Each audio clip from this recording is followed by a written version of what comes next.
Okay, this is a quick analysis of Wilfred Owen's Anthem for Doomed Youth, written sometime in 1917 and edited by his friend Siegfried Sassoon when they were both staying at the Craiglockhart Hospital in Scotland.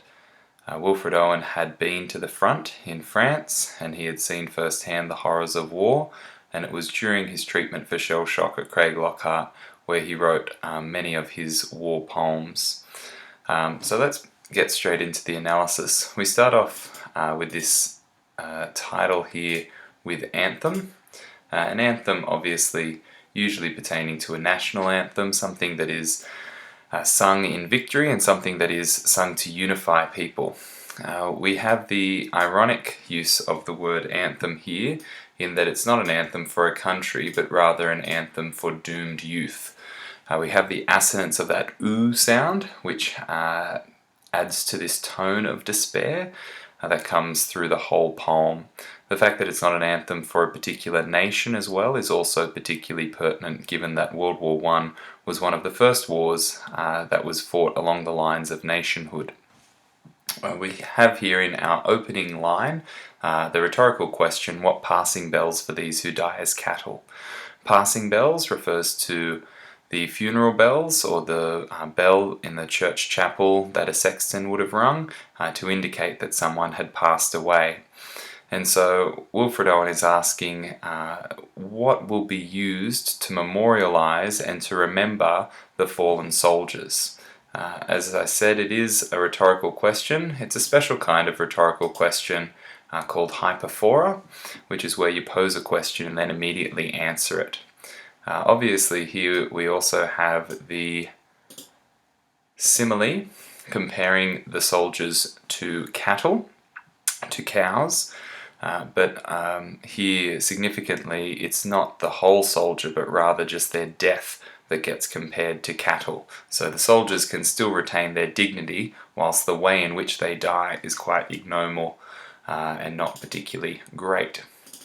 We then get the repetition of the word only, and because it's a repetition at the beginning of successive lines, we can call that anaphora. You could also call it a refrain, but probably in this instance we'd call it anaphora. We see that the guns are described as being monstrously angry. They have a monstrous anger, so we have that personification of the guns, that the guns are the things that are angry rather than the soldiers. Then we have the stuttering rifles rapid rattle. In the next line, there's a consonance of stuttering rifles rapid rattle compatta, and so that T sound keeps getting repeated, and it reflects or mimics the sound of the machine gun. We also have a special kind of consonance called alliteration, where the emphasized word is sound, consonantal sound, is repeated in succession with rifles rapid rattle. So we have this t sound and this sound, which creates a multisensory experience for the listener, for the reader, and it helps to transport us there to the battlefield. On the fourth line, the end of that first quatrain, or halfway through the octave, we have the line compatta out their hasty orisons. Orisons just means prayers. The fact that the prayers are hasty adds again to the fact that this is quite an ignoble fate for these soldiers. Patter here, patter has two meanings. One is it can be similar to the pitter-patter of rain, so perhaps the rifle's rapid rattle is obfuscating the noise of the prayers for the fallen, that it's blocking them out, and that patter is preventing those prayers from being heard. Or we could interpret it that patter as in chatter or talking without much meaning, that these prayers are being pattered out, that they're hasty and that they're just patter, they're just filler, they don't really mean anything. So there's two interpretations of that word patter there, and you can go with either depending on how you read the poem. If we read it in light of Wilfred Owen's much documented disillusionment with the Church of England and the fact that he didn't take on, after his 2-year apprenticeship in a vicarage, that he didn't take on working for the clergy as evidence of his apostatism perhaps, or his disenfranchisement with the church, then perhaps saying that the prayers are meaningless and they're just patter and they don't really mean anything would be a more likely interpretation there. We then move into the second half of the octave, and then we see here quite negative diction through the next two lines, with this no, no, nor being repeated here. No mockeries now for them. Okay, so there's no mockery, there's no insults for the fallens now. We're not going to insult them with these passing bells and these prayers. There's no prayers. These a symbol of remembrance, and no bell, again a symbol of remembrance, nor any voice of mourning save the choirs. We come now to another symbol of remembrance, and there's no voice of mourning, and it's a choir repeated here, so we've got the repetition of choirs, and it's a choir of shrill, demented, wailing shells. And so these wailing shells here are being personified, and we're saying that the wailing shells can have can be shrill and can be demented and are like a choir. And so we have the irony that the choir that sings for them in their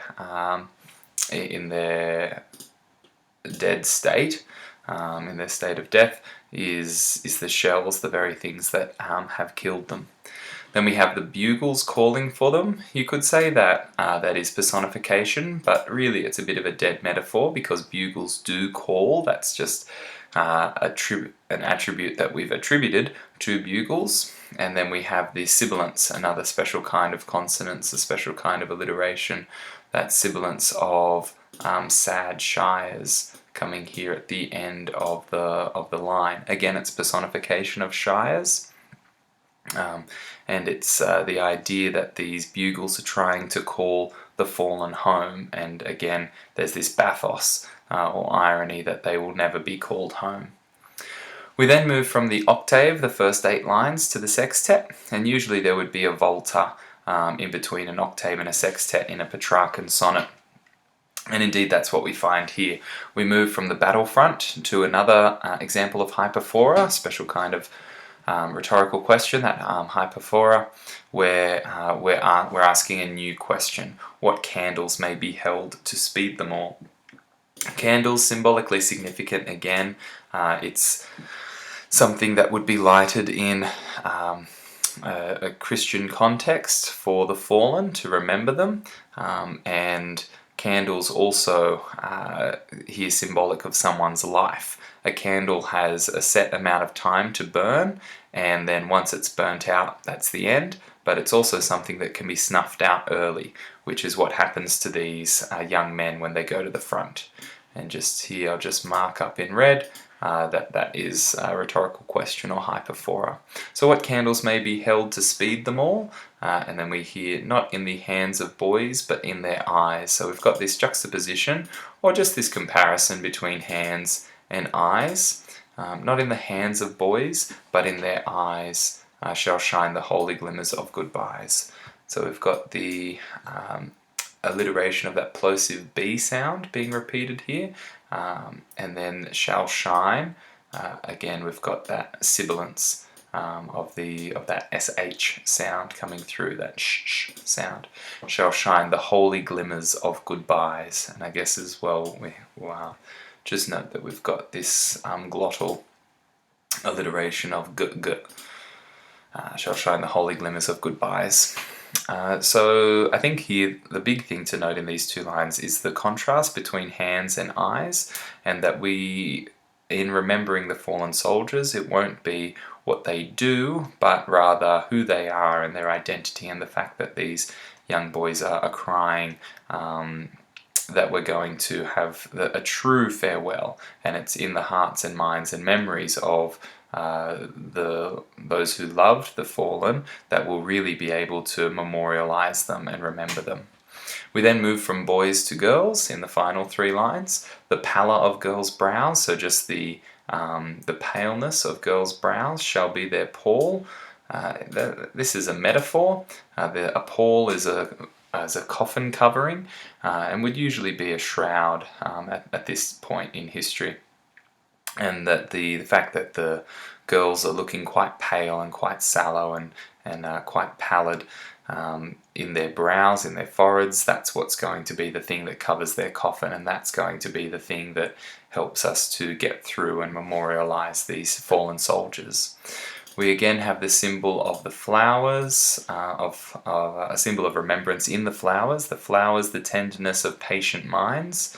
So these patient minds would be the people waiting for the return of the soldiers, but of course they'll have to be patient indefinitely because these soldiers will never be returning. Then we get the final line, which is quite enigmatic, and each slow dusk the drawing down of blinds.